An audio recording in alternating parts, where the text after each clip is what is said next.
live. We'll do it live. All right, I'll write it and we'll do it live. Oh, now it's Now we are live. Hello, everybody. I am RJ Carter, Senior Managing Editor here at CriticalBlast.com. What's that? If you're here for the super chats, you're trying to slam those buttons. We apologize. You're going to go through withdrawal symptoms, but we are 52 subscribers away from having that magical 1,000 number. So if you really want to do that, subscribe, hit that thing, help us get up there, and we will be more than happy to take your money when you want to give it away. We are talking tonight with Team Peregrine from Peregrine Wings of the now I'm double checking myself. Is it Wings of the Falcon? Yes. Okay. Falcone. I'm like, wait, is that right? Peregrine Wings of the Falcon. We have Piper with us. Hey. We have Xavier Harkonnen. Hey there, all you wonderful people out there in YouTube land. And the guy with the muted microphone is Scott McCullough, and he is grilling some steaks while listening to us and trying to chime in. So we'll see if that works or not. I just think when there's so much steak, I fucking love steak, Liara. When dinner is at stake.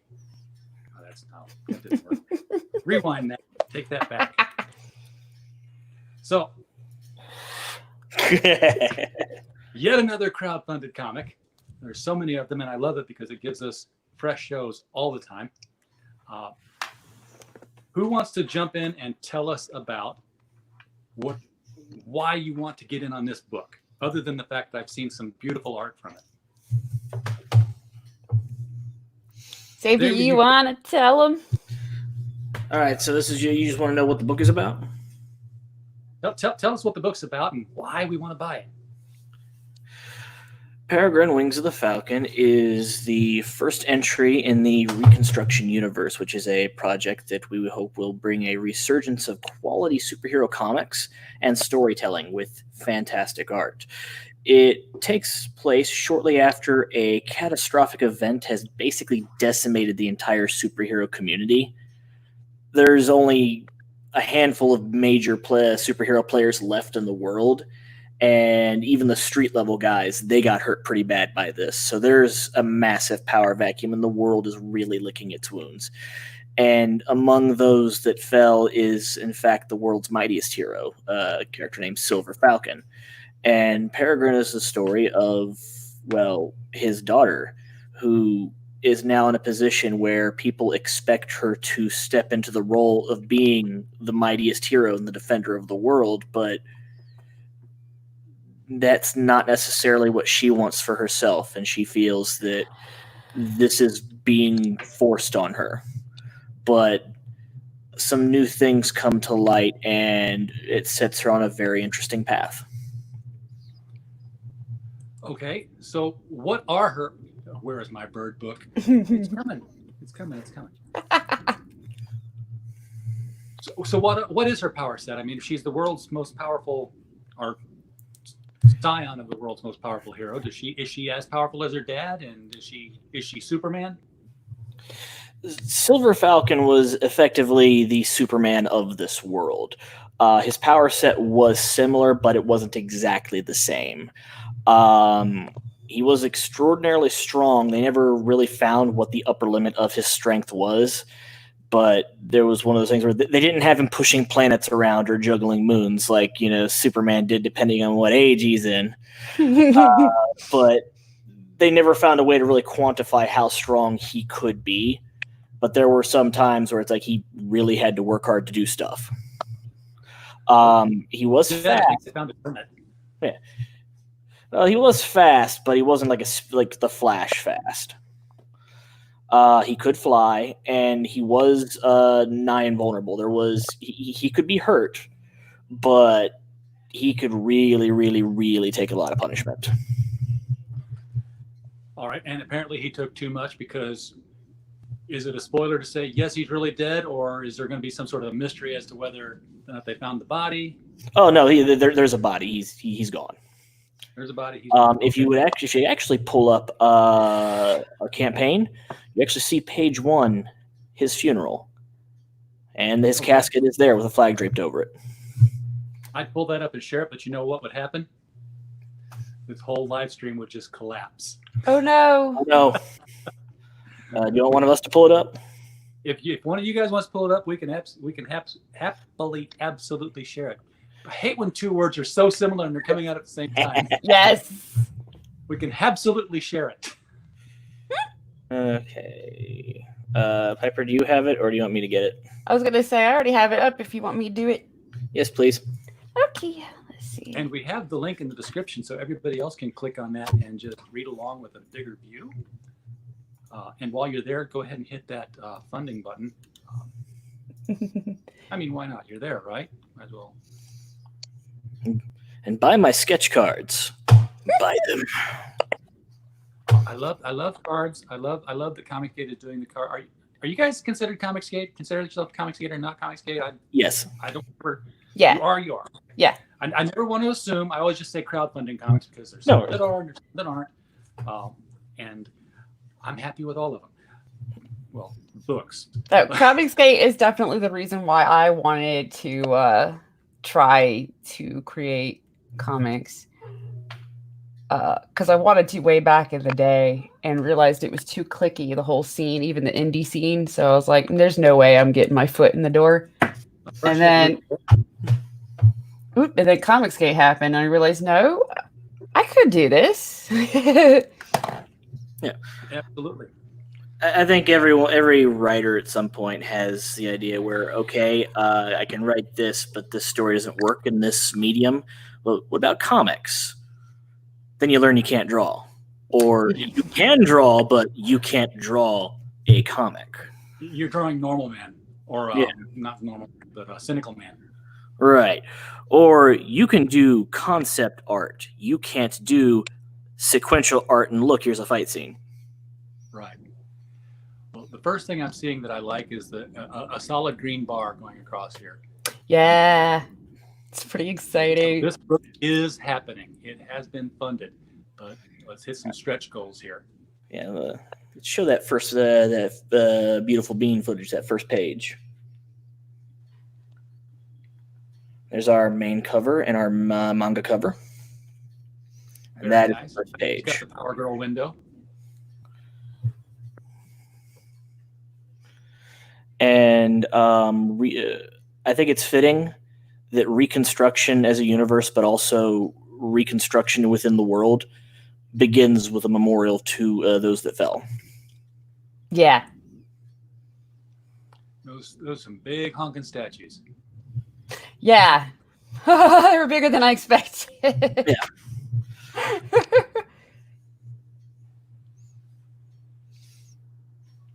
I'm pretty satisfied with the way it turned out. Although when I originally thought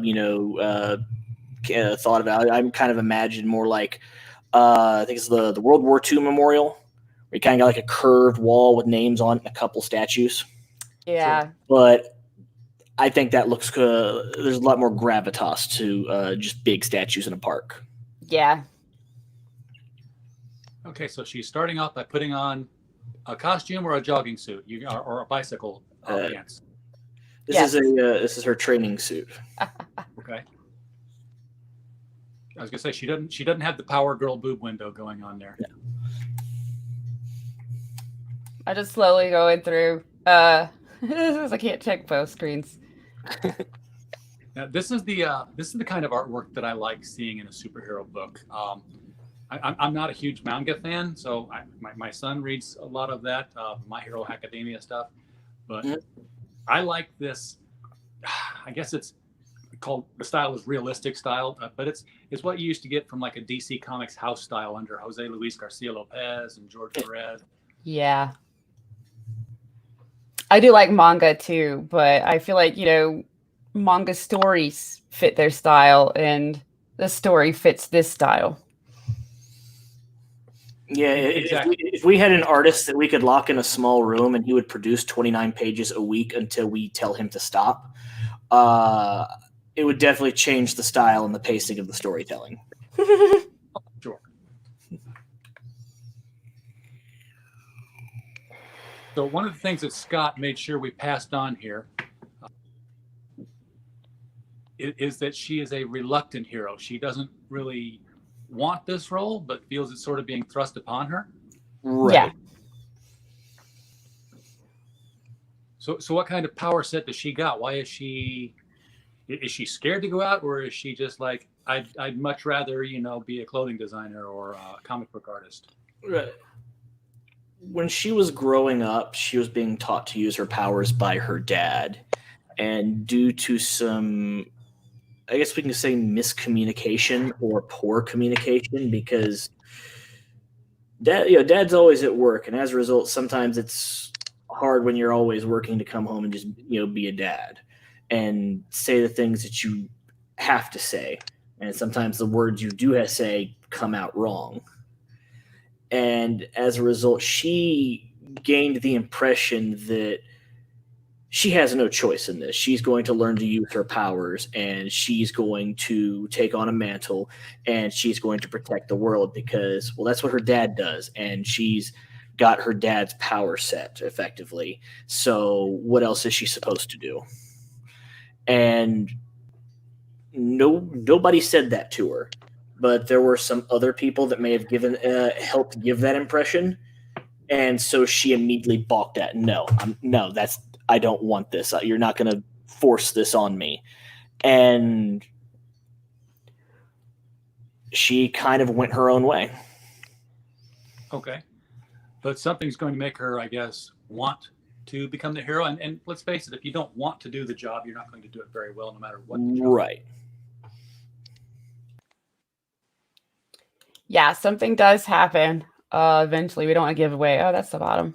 Oh, wait, no, that's not the bottom. There's stretch goals and stuff. But let's stretch goals here. Woo! Let me go back down. All right, we have hit this one. That is the posters for everyone. Yep. That's the line for the poster, I'm assuming? This is line art for one of the posters. It's a crossover with Ciderverse's character Star Supreme. So they're doing a superhero classic themed comic as well. Apparently we really struck a chord where just the timing was perfect because a lot of people seem to have a very similar idea around the same time. Yeah, that's trying to bring back classic superhero storytelling. And this is the line art for the other poster that that Bax is going to be getting, with Micah's Inglewood. And that is the Saint Wood, and this is supposed to be an homage to a Batman Superman cover. Yep, yeah, and this one's an homage to, it was a Power Girl and Supergirl. Yeah. So you everybody. Say homage, I say swipe. Come on. What? You say homage and I say swipe. Come on, we all know what it is.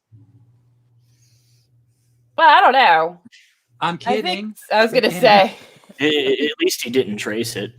Yeah, I was gonna say I consider swipe when they just flat out completely copy it. Oh God, yes. Did Star Supreme always have exposed cleavage? And we unlocked this. We're waiting on a painted cover by Preston Acevedo. We've already seen the penciled rough for that, and it's going to be very nice. It's going to be cool. Yeah. And then we just hit trading cards. Awesome. So the first 500 backers are getting a foil trading card that has training suit Peregrine.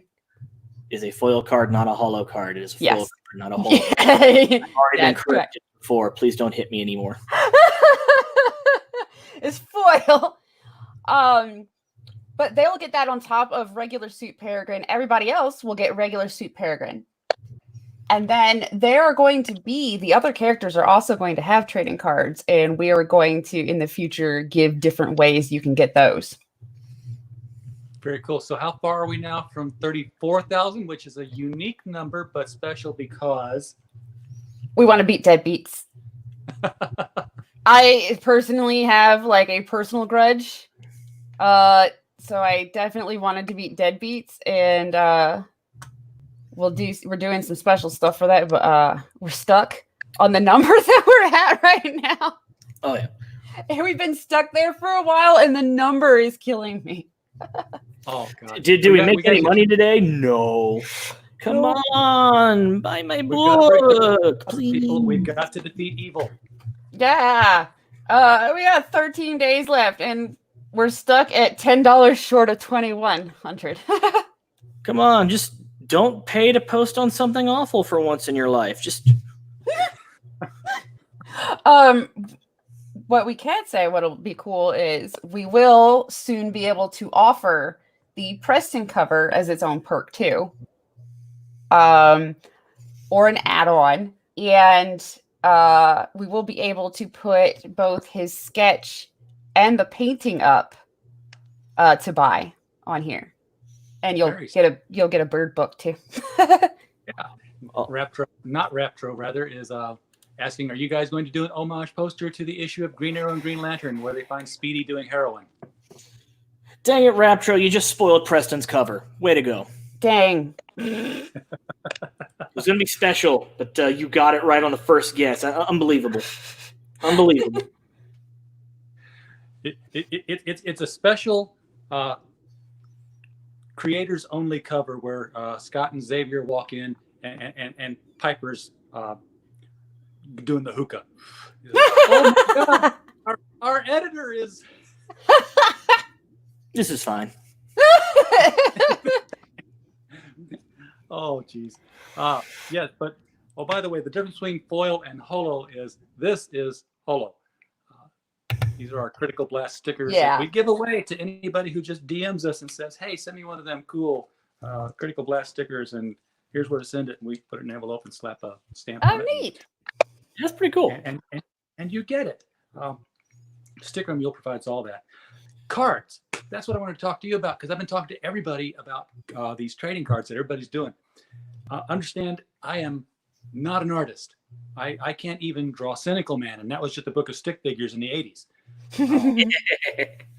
But I am, marketing guy, big idea guy. That's why we publish books like Stephen J. Mitchell's Bulletproof Origins, first young adult superhero novel from Critical Blast Publishing. See how I keep working this in here, guys? It's always be selling.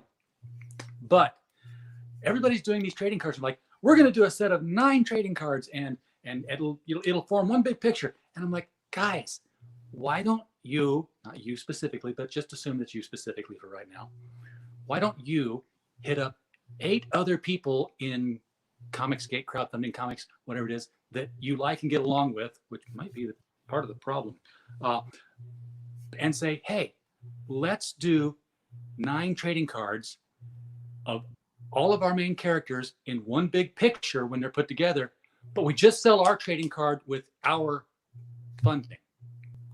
And I think it's because it's catching on a lot. The cards are popular. I think that's going to be doable in a future campaign to get a bunch of them to do kind of matching cards. Exactly. Yeah.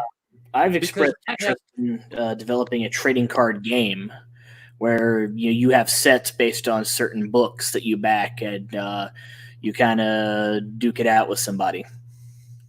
Well, and you can have that too, but I'm just thinking of how it helps all the different teams. Say if somebody has backed Cyberfrog and they've backed Peregrine Wings of the Falcon and they've backed Battle Brick Road.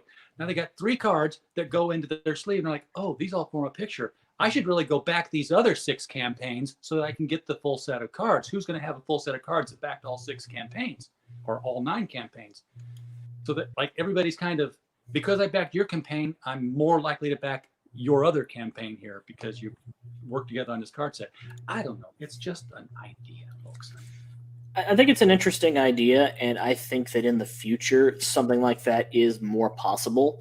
I think that we're in the early stages of, I guess, with the next phase of Comicsgate, where new things are going to start coming out, or new ways of selling books and new things to sell with books are going to start becoming more commonplace. And I think once that normalizes, then you're going to start getting the really creative, interesting ideas, such as 9 books, different books, each having a piece of a one big puzzle. So you got to back all 9 books.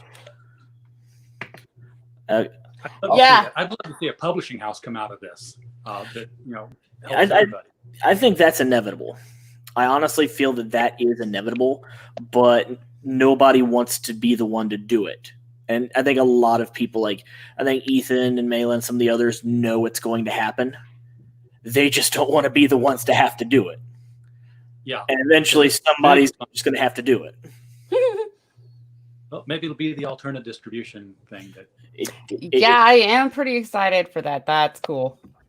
Say, I would love to work with Peter on some stuff. As soon as he gets all some of those more kinks sorted out of that, I'd absolutely love to do some work with him. Mm-hmm. Very cool. Peter's a great guy, and I love that he does these open mic streams to help all the different creators out. Come on and shill your stuff. Right. He's let us on, inspired us to do sort of the same thing. Bianca, aloha. Thank you for popping by here. So, we're doing the same kind of open stream, which usually starts off with 20 minutes of me reading live from one of my Remo Williams The Destroyer novels that I write. Shilling again. Speaking of shilling, would you like your very own Peregrine boob window shirt? Yeah, I have that pulled up now too. Very cool. Well, Peregrine shirts are now available at Comics Avalon, such as the famous boob window shirt, which is constantly being showcased on our show and several others. I'm trying to make the window show. Oh, wait, that's why it's not showing. The shared screen was no longer being shared. It was even so wait a second. It is available in men's and women's size. I am disappointed. Those are printed boobs, my sir. But that's because this is the men's shirt. I mean, you got to give them the boobs so they can rock the boobs. I'm not going to lie. My boobies are looking a lot nicer with them printed on the shirt than my actual boobies. Okay. You can always, take an X-Acto knife around that nice, neat little diagram and then give it to your girlfriend or something. Say, hey, look what I got you. Yeah. Yeah, I've had a lot of people say, why don't you do actual boob window shirts? And I don't know how to go about doing that. But that might, maybe sometime down the line, I will figure that out. It's just a keyhole shirt. Yeah, in the meantime, it gives you the boobs for you, just in case. And the weird thing is that every woman we've seen wear this, it lines up perfectly almost. Yeah, and what's great is it's been all different sizes chests, and yet it looks perfectly lined up. Like that's where it would be, and that's where their boobs are. That's great. That is good draftsmanship right there. I almost said something about Mandy, and I don't know why. She's got one. Pepper, you designed this one all by yourself, right? Yep. That's a very cool design. So now you designed the shirt. Did you design the logo itself for the character? Technically, I would say Doug designed the logo. He did like the original rough kind of design on the costume while, by taking pointers from everybody, what they wanted. I am the one, though, that came in and said, that logo would make an awesome boob window. So that's how it became a boob window. All we got to do is just change the color. But then from there, I did make this specific logo. But it should be about, the same as what is on her outfit. Now, if you are a little bit boob shy, and it's okay, it's boobies aren't for everybody, although boobies are for everybody. We do have eventual plans to roll out just a solid logo shirt. Yeah. Yeah. In fact, technically those designs are already there. They're just not on shirts yet. All you got to do is change the coloring. Mm-hmm. Now it's blue. And unless you're a blue-skinned alien from such and such a planet, it won't look like a boob shirt. Right. If you are blue-skinned, you've got your boob shirt. Yeah. So, Xavier, you built a world that 40 years of history that nobody knows going into issue 1. How much do you pull from that and rely on that to make the story make sense or be interesting? Or is it just sort of like there for saying, hey, when we go back and do a flashback story, or we introduce a character that we need to show where they came from? From that history, we kind of just pull what we need specifically to tell the story we're trying to tell right now. That way, we're not front loading you with a bunch of things that, like, okay, if you don't know this 40 years of history, you're going to be extremely confused. Or have situations where, okay, before you get started, here's an entire 1 to 2 page primer. I hate those. Right. Kind of starting off, we make it clear that even with the dialogue, that something bad has happened. It's affected the entire world, and most of the superheroes are gone. They had a crisis. And some of the characters you will see are some of either the big player heroes that are left. Some of them are so injured they can't do this anymore, or they've retired because it was that big, it was that hard. And some are still trying to keep this up, but they never stopped working despite all this, so they are exhausted because there are now parts of the world, or in the U.S. specifically, that are still considered lawless because things are still that bad, even though the crisis is over. And what kinds of lawlessness does Peregrine find herself facing when she's forced to take on the mantle of her father here? There are people that would seek to take advantage of this massive power vacuum. Certain structures that were in place, not just, government, but also the superhero teams and the organizations that are no longer there. There are those that seek to take advantage of that for their own personal gain or their own financial benefit. And they don't play nice. Okay. So your basic idea of a super villain, a megalomaniac. I don't know. Could we describe him as a megalomaniac? Because he's very intelligent and he knows what he wants. And he knows how to get what he wants. Yeah, I would say there's technically a lot of villains. I just don't want to give that much away about that part. I want to give the whole story away. I mean, it could definitely be said that because of this crisis, villains are going to come out of the woodwork and take advantage of it. Yeah, things that they wouldn't normally do because, the heroes are going to get you. The heroes are gone. Okay. Yeah, so they're getting ballsy. Nice to protect the villains then. Yeah, it's I'm sure some of them died too, but they weren't out there. The villains probably weren't out there fighting either, so it got more of the superheroes that's going to get at them. You might have had some situations where I think there was an old Batman story where Joker was tricked into working with a member of the World War II German military. Yes. And when he found out, he turned on that guy because, he's a psychopath, but he's an American psychopath. Yes, I love that scene. When he has those, it's like, I may be crazy, but I'm not stupid. That kind of thing. Okay, so the only villains who died were probably the ones who said, this is where I live. Yeah. Where am I going to live if you destroy the earth? They're going to kill everybody, but I'm a part of everybody.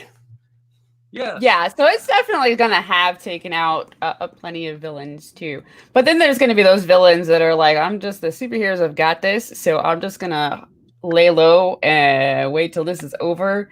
And those are the ones that are now up and crawling out of the woodwork, taking advantage of, yay, the superheroes saved my butt, and now they're gone. Now let's go rob a bank.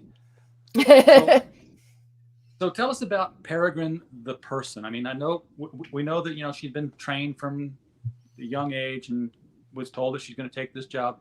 But outside of the costume, who is she? What's she do? What she want? She is Jessica. You're kind of almost, typical college girl at the moment, enjoying being a college girl. She's still Well, trying she to was. figure out what she wants. She's kind of just in college. Um, To not be at home, to not, essentially. Okay, so she still hasn't picked a major. yeah. She's taking her gen eds. And she has friends, she goes to parties, and just lives as normal a life as she can get away with. Obviously, because of her powers, there are certain things that she has to be careful about, and naturally she's careful about that. But she's also a very stubborn individual. Like, sometimes she can't admit she's wrong, so you have to show her she's wrong, and she takes some lumps. Okay, and somewhere along the way, she decides that, okay, I really need to take a little bit more responsibility. She's like at a sorority party, and a supervillain runs past, and she says someone else's problem and kills her uncle. Oh no.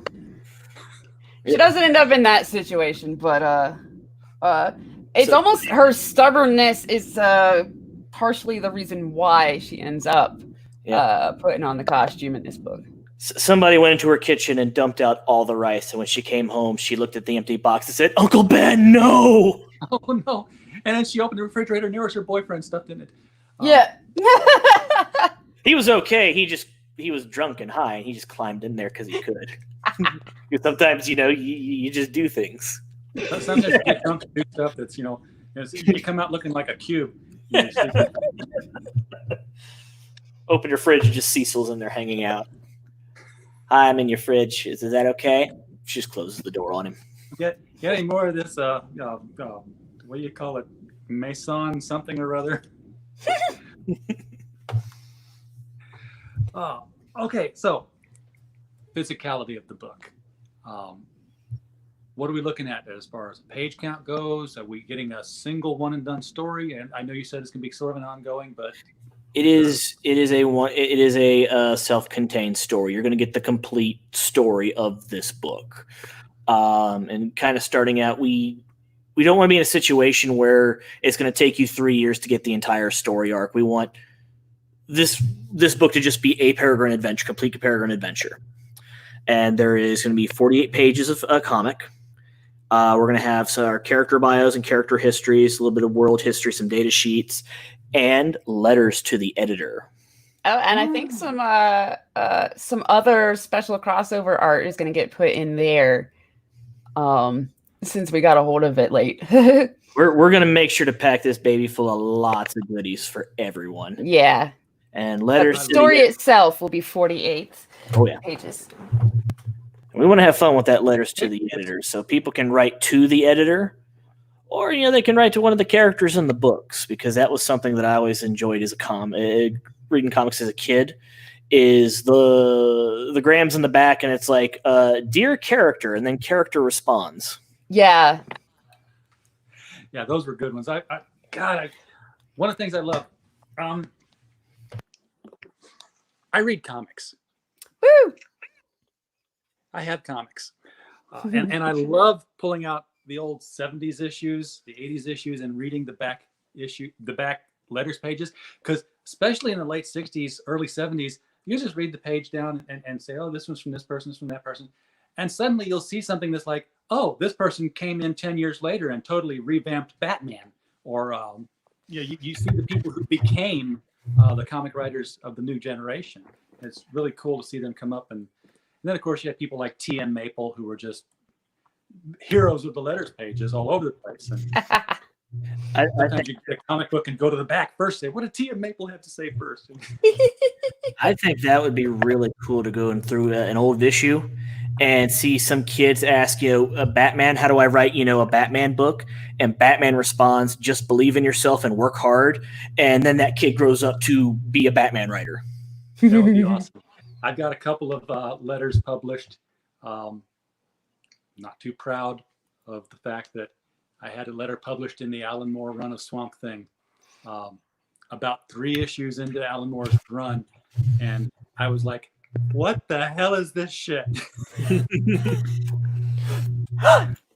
Those are kind of my favorite ones to read, are the ones where they're from people that are not happy. Yeah, I was like, give me back the original Swamp Thing or give me Spider-Man. You know, I don't know. I know not what course others may take, but as for me. So I really, really like the pre-Alan Moore Swamp Thing. I've come to change my mind in that regard. I think the only letter that I ever sent into a comic was I sent it into the Archie Sonic comic, and they did not publish it. I know why they probably didn't publish it. It wasn't a very good letter, and wrote some dumb stuff in there. Well, you know, growing up in an age of pre-internet, I'm 53 next week, so I'm ancient. I was writing pencil to paper letters to the comic book people all the time, and I actually wrote in pencil on lined paper a story proposal to DC and Marvel at the same time. I wrote it twice and I shipped it out both. And I said, okay, guys, here's the story. Since you've done this Superman, Spider-Man book, and you're going to do more of them because you guys have just found out a way to make a lot of money, so there's going to be team-ups every other month. That didn't happen. Well, here's what happens. Galactus lands on a planet, and he's on the far side of it where there's not many people, and he drills down into the core, and the core goes unstable. And on that far side of the planet from him, a scientist says, oh my God, our core has gone unstable. Put our baby in a rocket and throw him into space and save him. And then 30 years later, Superman finds out that Galactus was responsible for the destruction of Krypton, and it's going to be a big fight, and the Fantastic Four got to stop him, and this person shows up, and that person shows up. Great story. Dick Giordano wrote me a letter back on DC Stationery, which was DC Stationery at the time was on the back side was all the characters in color printed in reverse. So if you looked at the back, it was like the Superman S was backwards and everything. But when you held it up to the paper, it shone through like a watermark. And Tony says, okay, this is, you know, we're not taking any story submissions right now, but, you know, you keep working at it. It was literally the keep working hard and follow your dream kind of letter. Marvel did not acknowledge me. So I always appreciate the people that take the time. Like they really don't have to send you a letter. They don't have to acknowledge that they read it. They don't have any obligation to make you feel good about yourself. But then they do it anyway and say, hey, you got some good ideas. Keep it up. So are your letter writers... Man, that is a good idea, though, too. Like, I like that. So are your letter writers getting advanced copies in PDF form or something to be able to write a letter about? Kind of what we're doing now is they know some of the characters that are in the book. They know Peregrine. They know Human Shield and Overcast, who we had showcased on a launch night. And they know at least one of our villains. So there's definitely 4 characters that you can write letters to, and we have a couple of the pages there that on the campaign. You actually see Overcast and Human Shield doing stuff. First of all, I think Human Shield is a great name. I'm surprised it has not been taken till now. I wish I came up with it. He was actually created by my best friend, and he let us put him in the verse. That's nice of him. Now, when you guys, turn this into a billion-dollar industry 80 years down the road, and there are movies being made of it, and he's sitting there saying, I created that character. They just made me work for hire. They gave me $20 and said, thanks for your help, but we got it from here. This letter to the editors kind of thing, it's going out to the mailing list is who gets to submit potentials. And technically, these will probably be written more to the creative team than the characters because this is the first book. But if it works out well, I would like to continue doing it so that we do start getting letters regarding the characters or the story in the the previous issue and this and that. I dare somebody to write a letter to the villain and ask for advice. How do I take over a world? Chief Optimus has joined us. Hello, I'm sorry I'm late. I my deepest apologies. I had to eat dinner, and I've also these folks know I messed up my knee or something today, so everything's taking a little bit longer than it should. Well, at least you weren't grilling dinner. We found out that has adverse effects on your ability to join chats. Yep. Oh, wait, what? When did this happen? Scott was making steaks, and then he was gone. He's just gone. Wow. He's just So gone. Scott was here now. Okay, Yeah. Okay. He tried to report in from the grill, but I think he must have dropped his phone in the fire. I don't report in from the grill. Scott and I were gonna go cruising, man, when we got home. Now he's gone. And I'm just looking at the campaign real quick. Okay, nobody's refunded, so it must be a good interview. I think I've been working pretty hard today. Chief Optimus. That's it for Peregrine, folks. We're all out. Y'all have a good one. I was like, I just got it. Well, I have a wonderful time.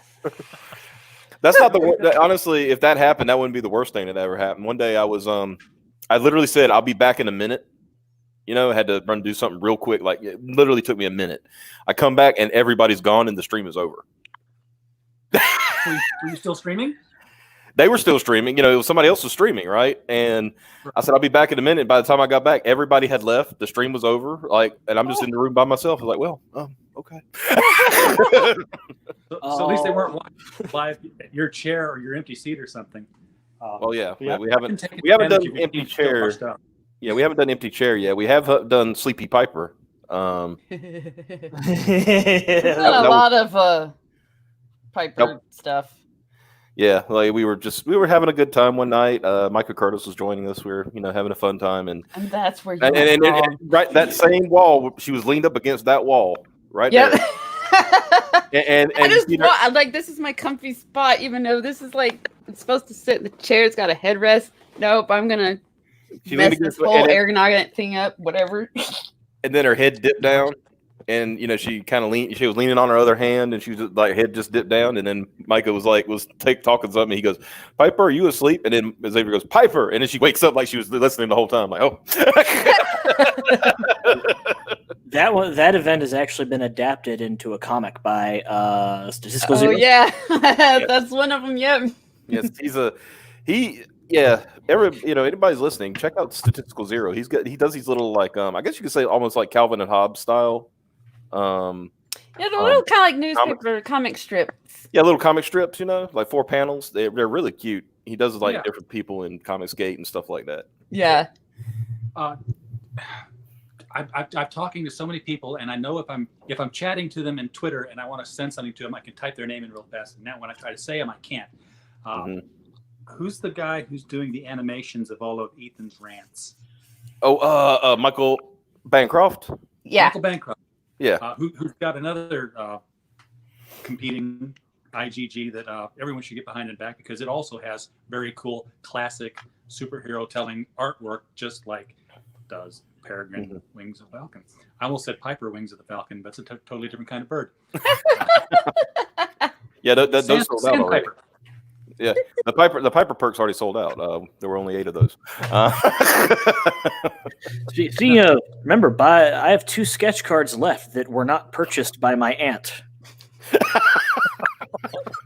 I've literally never sold artwork before. This is your chance to own something that only my family apparently owns. I laughed when he told me that. I said, "So wait a minute. So your aunt bought one for her, yes, and then she bought another one for your other aunt, yes." Fair enough. Do you know why she bought the sketch card tier? Why's that? Because that's the tier that had my name on it. Well, you know what? She said, I got the one that had your name on it. Okay. God, I got to. Okay, remember when we put the Preston cover up to sell? We need to put Preston and Xavier. Start putting his name on everything, just squeezing it in there. Well, especially when you put up the next campaign for book 2, it's like $50,000. Xavier will sign the cover. Yes. You'll Only do that two one, available. I will. At that point, I will. Because like me and him, Xavier and I have talked about him coming to where I am to help with, when it starts fulfillment and stuff like that, like boxing and all that good stuff. And I said, well, if we do that and it was a 50,000, I would go to his place. So we're doing the opposite this time, fam. I'm gonna come to your place, and so I'll help you. So I saw the sad news before I went onto Twitter, of course, to show one more time that we were having this stream. And you may, I don't know, I can't see any Kleenexes around Piper's sitting area there to see if she's been crying about this, but she's left the series, folks. Oh yeah. Ruby Rose is no longer going to be Batwoman. They're going to recast it. Thank God. I mean, that's terrible. Honestly, I think they should just stop the show. I think that should be the last sign. Like, geez, our ratings suck, and now the main character's gone. If the actress that you set up, I guess let me rant a little bit here. If the actress that you set up on this, on this path and virtue signaled and did all this stuff to like, hey, look who we have and blah, blah, blah, and did all this stuff. And the whole time, see, I've always said casting can be overcome by good story, right? Yes. Sometimes you have you think somebody's going to be a bad casting, but the story's good enough that the casting works. Yeah. Okay. This didn't happen in this case. The show was terrible. Yeah. You from your debut, which was terrible, to now, which is just worse. It just steadily went down. Yeah. I've tried to find good in it, and I've seen some good episodes, but honestly, the she's my sister. I got to catch her. I've got to kill her. I caught her. Now what do? Oh, I've got to let her go because she's my sister. But now I've got to catch her. Like, stop. Yeah. And then this season finale episode, I'm like, what's the point here? Okay. Oh, football bad. Got it. Okay. Message received. And then of course, they realized what they realized what the show was missing, and are putting in a fake solution to what was missing in the final elements of the season finale. Do you want me to spoil it for you? I mean, I don't really care if you do. I don't care to watch that. Well, Alice is really super good at making faces, and she owes one to Hush because she took his face so that he could get a face, which was why he was wearing all the bandages. So Tommy Elliott is revealed to have the exact same face in the last 3 minutes as Bruce Wayne. So now Bruce Wayne's visage is going to be part of the Batwoman canon. We know what he looks like, and who the actor is going to be. So they stole the Return of Hush storyline and gave it to Batwoman. Yes, they did. When does Batman show up and say, "I need my stuff back"?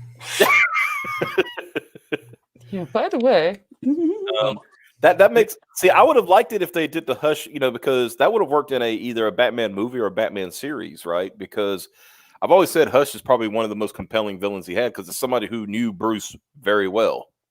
Yeah. Well, the original Hush wasn't even Tommy Elliott. I mean, as far as I thought, Tommy Elliott died in that series, and the Riddler was Hush.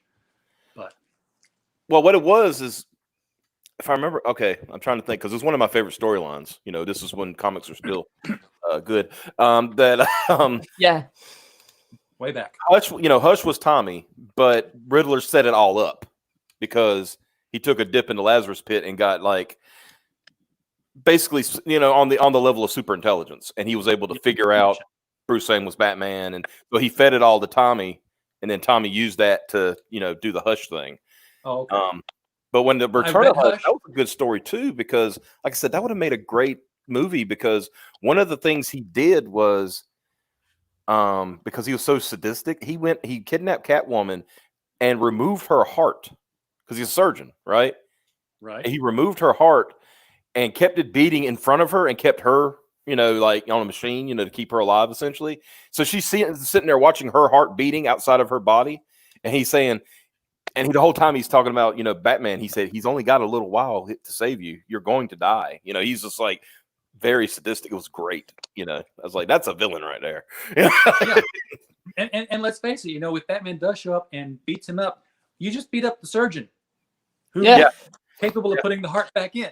Yeah. You better find somebody who's on his level because like that was one of his things. He was like one of the best surgeons in the world. So Well, I'm sure surgery is something that Bruce Wayne has some small knowledge in. He's I mean what's it?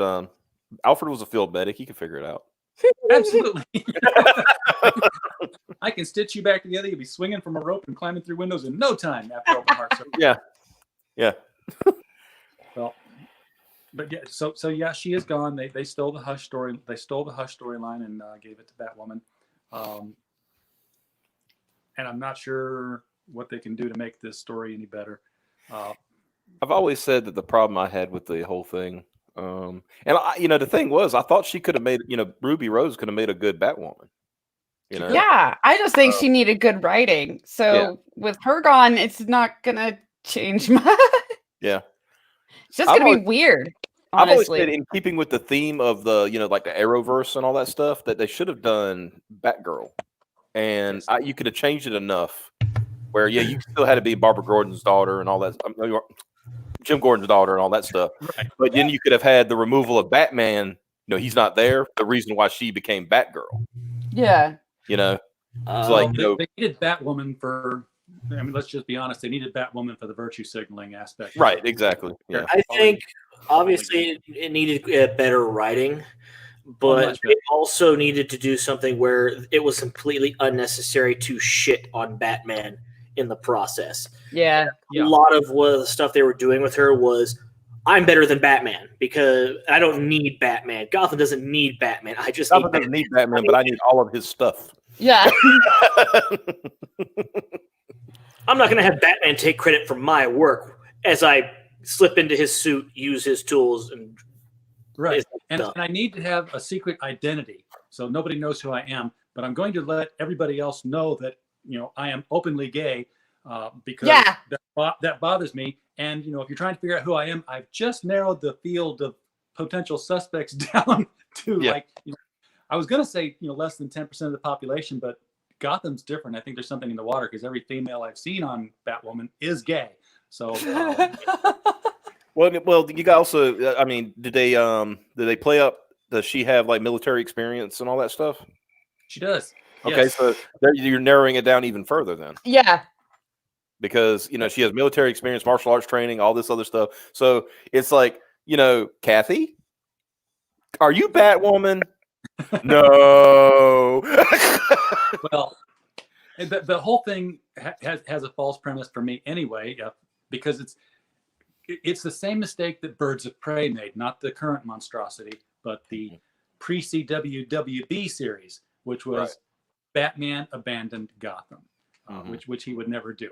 And then second of all, when she has this whole, how do we end up talking about Batwoman instead of Peregrine Wings the Falcon? That was my fault. No, it's okay. Well, you mentioned Ruby Rose, and of course we're going to shit on some bad. He has the whole PTSD thing over killing this guy, and Luke Fox has to talk her down from it. So he's like, "Hey, the Joker's not in Arkham Asylum, and no one's seen him for years. There's a reason for that." Which basically is telling us that, not only does Batman abandon Gotham, but hey, he killed the Joker. Mm-hmm. Yeah, I've always said, like, the only reason Batman would be abandoned Gotham is that if the Justice League called him and like really, really, really, really, really needed him, because how many times have you watched or read any kind of Justice League related stuff and they called Batman, he said, "Sorry, Gotham needs me," and it's like, no, Bruce, you don't understand. If we don't save the world, there will be no Gotham. Point taken. Okay, I'll be there in a minute. But or the League, like kidnapped him because Ra's al Ghul is probably the only person who could get away with like taking Batman out of Gotham and nobody would know it. Yep. Yeah. There you go. And yes, it is completely my fault for derailing Peregrine Wings the Falcon, a book about a really cool female superhero, and turning it into this particular shit show here. Oh, we do have the replacement for Batwoman already cast. Oh my, yeah, there you go. Cecil is a good replacement. Perfect. I'd watch it finally. Yeah, shine the signal. I'll be there when I get there. Yeah. Yeah. 48 pages of story, classic, clean artwork in the style of your traditional superhero adventure. How are you doing fulfillment? You're actually going to mail it from your house once it's delivered and printed? Yeah. I don't see. Well, for one thing, I think as I've seen from other bigger campaigns, and not knocking them or anything, they do what they got to do, especially the bigger ones. When you're sending out 10, 15,000 copies, you kind of have to do something a little different. But I've seen too many problems with fulfillment centers, and I'm sure that'll get worked out eventually. I remember when Richard Meyer did the first Jawbreakers, and the first thing they did was ship out this stuff in little mailers and regular mailers, and because they're magazines. Other magazines just ship it out like that. And I thought, it was so funny because I remember this when he found out about it. I remember the video he did right after he found out, and I could feel the stroke coming on. Oh no. You'd like that. I knew he was smelling toast at that point because you could just feel him like having a rage about why would you do that. He had to literally go buy them Gemini mailers and bring them to the fulfillment center and said, use these. Wow. I think the video actually started with him getting to the point instead of a 15-minute unrelated story about his day. Yeah, he didn't tell us about how he had to go get a haircut, and it was a bad one. He got stabbed in the neck. They mailed my stupid comic books in envelopes, and I don't care that my breakfast burrito is burning. Yeah, that's about right. But at least they didn't put a stamp on it and write the address on the back cover. You ever just go to a gas station and get one of those giant burritos, the foot-long chimichangas or whatever, and just, you microwave those. Those are pretty good. So anyway, they mailed my comic book in regular envelopes. But before we get to that, here's a copy of my comic book standing next to a Batwoman figure. Yeah, we love you, Richard. No. I mean, and the thing is, give the man credit. He's fixed everything that was wrong from the first campaign. He's on time now. He does great. I got the iron sights too the other day, perfect condition. So talk about how Graptro. Remind me to beat that boy later, right? Beat him like a drum. But the original Jawbreakers. Yeah, this was one of my first podcast reviews, and it was. What's this? I don't know. I have some sort of digital movie review thing marking a page. Anyway, one of my first podcast reviews when I was living in a hotel, and I gave it like a middling review. It's like, yeah, this is good. Some John Malin art here. That hand is going to mess the whole thing up. And then I put it back down. And next to it, I had some horrible crap comic, Rex Royd from Titan. That's what was the name of it, Rex Royd. And it was this thing that was like written by a guy who's like, he's a British comedian. He said, I'm going to try to do Grant Morrison, but Grant Morrison if he was on drugs, but not the really good drugs. And it was just like, every 2 pages was a totally different story set in a different timeline with a different Rex. And it's like, so I didn't mind ripping it up, but I didn't hold it up long enough for anyone to see that it was a different book. It just was when everybody's ripping up books. Yeah. Oh no. But then I did say, no, it's safe. It's right here. It's right here. No, I didn't do it. That's I promise. Yeah. What I thought I'd do is I'd like to write this book like Alan Moore, but like Alan Moore if he wasn't as good as Alan Moore. That's a good one.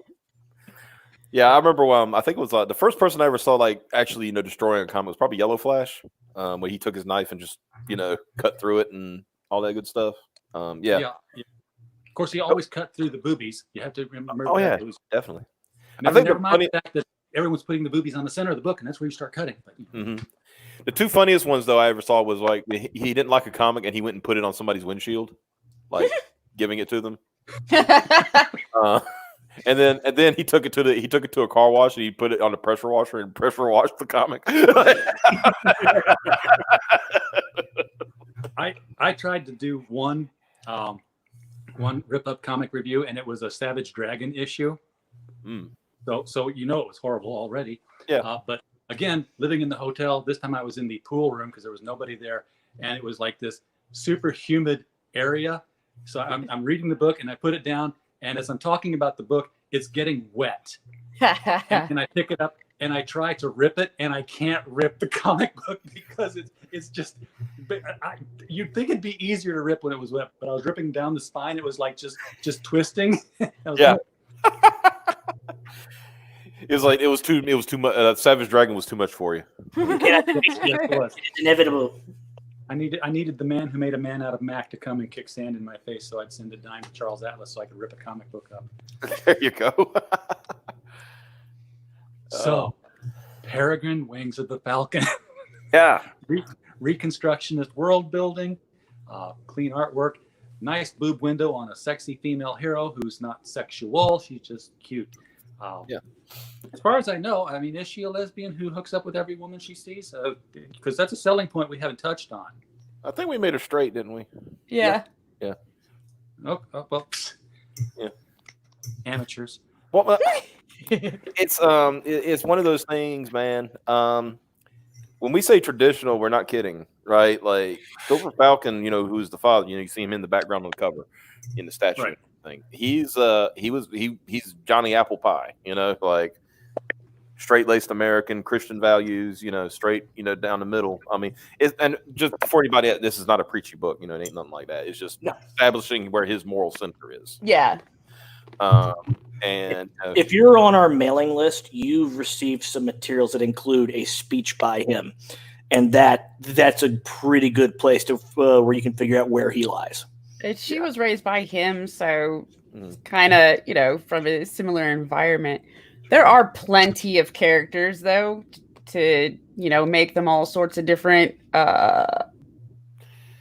whatever they're into. But, to explore that kind of stuff with, there's plenty of characters. So it just doesn't have to be her.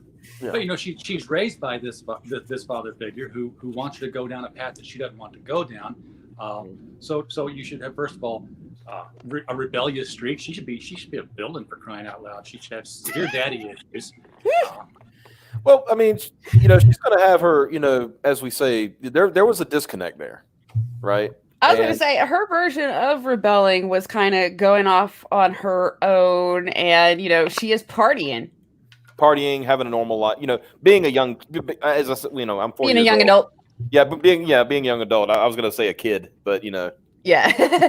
I think we would say, I think we all kind of figured, from about 15, 16 on, she kind of just I don't want to be in the family business. I'm going to do my own thing. I don't need to be no superhero, Don't send me to the Teen Titans. I won't go.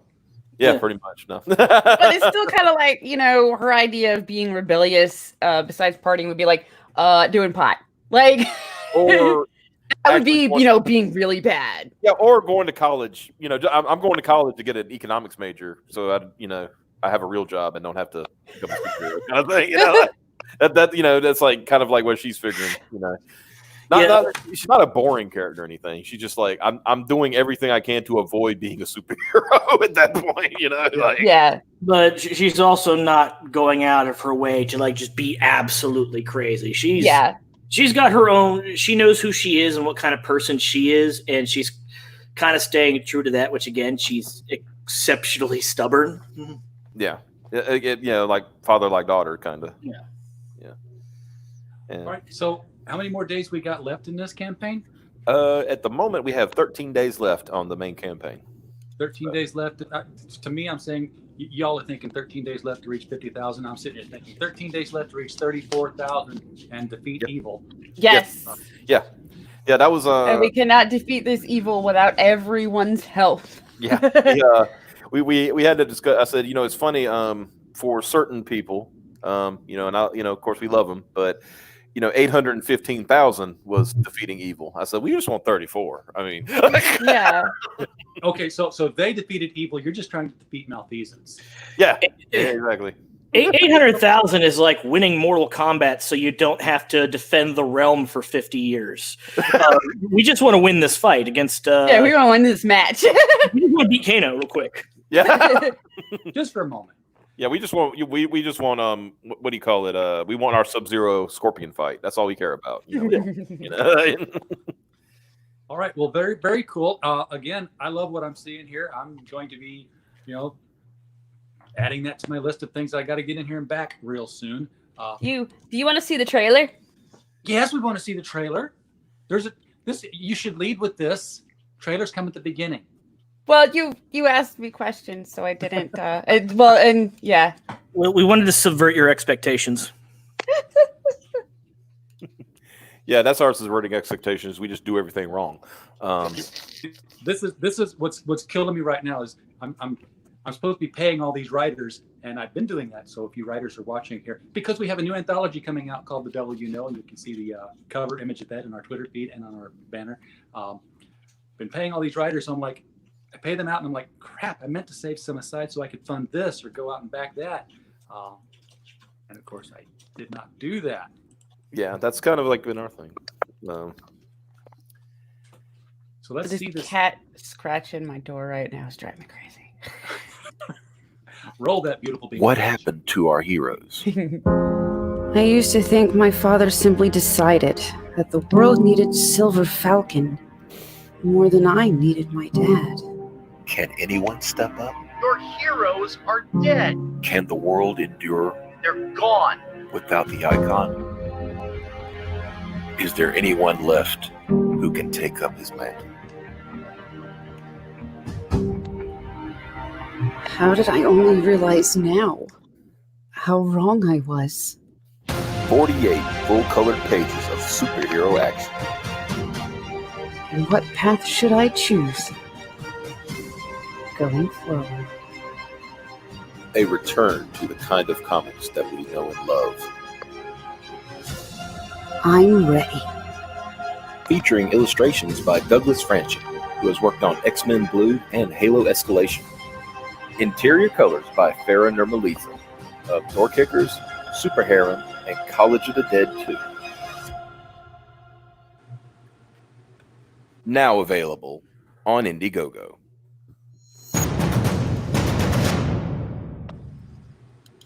All right, hell to the yeah. That is an awesome looking trailer. Very professionally produced. I recognize some of those voices, by the way. Oh yeah.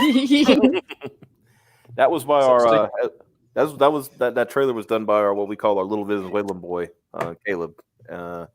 It was like we did our original trailer, and everybody told us it's all right, and we was like, well, we don't want it's all right, and we were going to redo it, add some things to it, and then like he says like I have an idea, and we were like, and he told us idea. I was like, well, go for it, and when he previewed like the first part of that, like that beginning, we were like, yeah. Yeah, you got it. Yeah. More of this. Send this to Netflix. Guaranteed will be a better draw than some of the stuff that's on. Going through my first month of ever having Netflix now, I wanted to see if it was going to catch on first. I wasn't quite sure. Because the last thing I wanted was, DVDs being sent to my door that I had to mail back. Yeah, I wasn't into it at that point. Yeah. So, everybody, if you like what you've seen of Peregrine Wings of the Falcon, by all means, hit the link down in the description right there below. It will take you to the Indiegogo page. Get out there and back that. Get this thing up to $34,000 to defeat malfeasance. And if you like this channel, shilling, and you wanted to hit super chat buttons and your finger was just itching, where can I give them money? You can't, because we don't have 1,000 subscribers yet. We have 900, and we're 52 away, basically, from hitting 1,000. We'd love that you guys to contribute to that and help us out. We appreciate you coming by. We're going to keep doing what we do. Appreciate having people like you come on and tell us about your comics. It's what we want to be able to do, is just help you guys reach out to people and show them what you're doing. Did we lose somebody? Oh, we lost a shared screen. Okay. So, screen flickered. Squirrel. Where'd it go? Yeah, I don't know. Something happened. I'm worried now. It's like, anyhow, thank you everybody for coming by. Team Peregrine, good to have you guys here. You've got some great talent on the book. You've got one of the busiest colorists in crowdfunded comics Oh, yeah. right now. Yeah. Busiest letterers in crowdfunded comics. Oh yeah. Yeah. So good job snagging him because he's going to be too busy to letter for a while doing the artwork on his project. Yeah. Yeah. Get them while we getting's good, as they say. Getting while the getting was good. Yep. What's a DVD? DVD. That's a round silver form of the VHS tape. Yep. So, I still don't know how they put movies on them. Yeah, don't worry about retro. We know that. We know that boy. He's a crazy boy. I invested all my money into Betamax because that's what the porn industry was using. So it's going to be Thought it was a surefire sell, right? Like, the path of the future. It was a better product, and I'll debate anybody into the ground. But all right, guys, appreciate it. We're going to let everybody go now. Thank you, everybody, for coming. Get out there and back Peregrine Wings of the Falcon. Thank you, please. Thank you. Thank you for having us. Appreciate Glad it. to do it. Everybody go into their police squad freeze pose while the end broadcast button takes its time coming up.